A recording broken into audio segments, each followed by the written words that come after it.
Ang mabuting balita ng Panginoon ayon kay San Mateo. Papuri sa iyo, Panginoon. Noong panahong iyon, isang araw ng pamamahinga, naparaan si Jesus sa triguhan. Nagutom ang kasama niyang mga alagad, kaya't nangitil sila ng uhay at kinain ang mga buti. Nang makita ito ng mga Pariseo, sinabi nila sa kanya, "Tingnan mo ang ginagawa ng inyong mga alagad.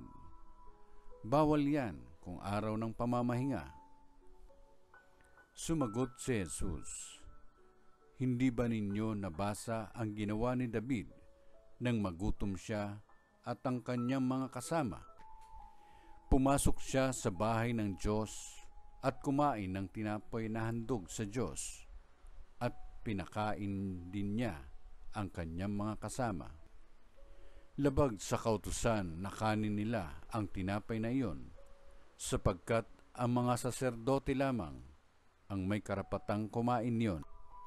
Hindi pa ba ninyo nababasa sa kautusan ni Moises na tuwing araw ng pamamahinga, lumalabag sa batas tungkol sa araw na ito ang mga saserdote sa templo, gayon may hindi nila pinagkakasala iyon?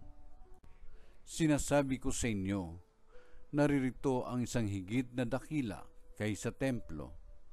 Hindi sana ninyo hinatulan ang mga walang sala kung alam ninyo ang kahulugan ng mga salitang ito. Habag ang ibig ko, hindi hain, sapagkat ang araw ng pamamahinga ay nasa ilalim ng kapangyarihan ng Anak ng Tao." Ang mabuting balita ng Panginoon. Pinupuri ka namin, Panginoong Jesucristo.